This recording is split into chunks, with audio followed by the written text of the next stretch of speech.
Okay, so this is the 5th video for C# tutorials, and in this video, in the previous video, I told you guys to download two installers. We have one was XAMPP and then one was the MySQL connector.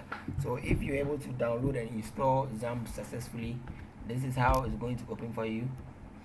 And when you run it, this is how it opens for you. When it opens, so in the installation, when it tells you to locate where to install your folder, by default is your C drive / XAMPP.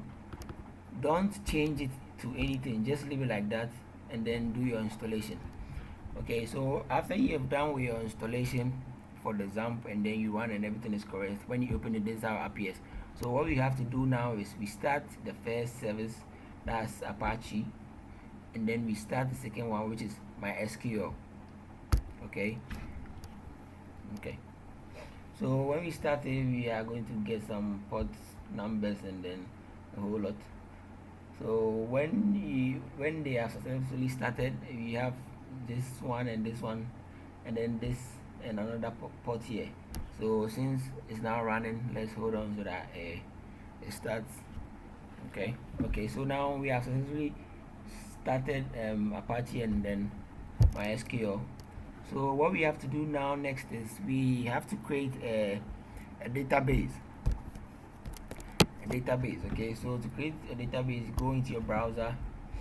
Okay, and this is how to open your server or your local host on your computer. Okay, so you go to local host, this is it, and then you click enter. Okay, for yours, if there's no port errors, it will come successfully, but for mine, since there were some port errors, I had to change the port number. So this is how I'll do mine. So yours will be just localhost and then you get it correct. You just do it this way and then you go to enter. When you go to enter, this is how it appears. This is an older version and this is how it looks like. With the newer versions, let me run the newer ones. Okay, let's use the newer ones instead. Let's stop this one. Okay, this is the new. Okay, so this is the new XAMPP. Let's start Apache and then MySQL.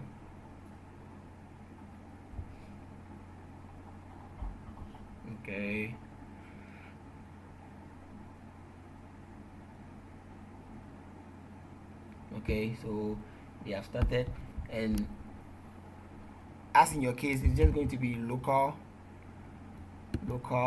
host, and then that's all. Then you go to enter, and then this is how it appears. This is how the new XAMPP appears. Okay, so when this opens, you just go to phpMyAdmin. phpMyAdmin is the database we are going to use, which is MySQL database, and then it uses a programming language of SQL. Okay, so when we go to phpMyAdmin, this is how it's going to open and look like. Wait for a few seconds.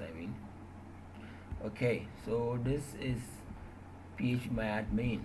So we have to create a new database that we are going to connect to our software. So we go to new, and then the name of the database, let's do it user data or user_data. Okay, yes, sorry, that's the wrong side. We have to go to create database, so we go to user_database, and then you go to create. You just leave this one as this, then go to create. So it tells you database created, and then when it is created, we have no tables inside the database, so you have to create a table. So we have to create one table. The first table we are going to do is user personal details. So let's just do user_personal details.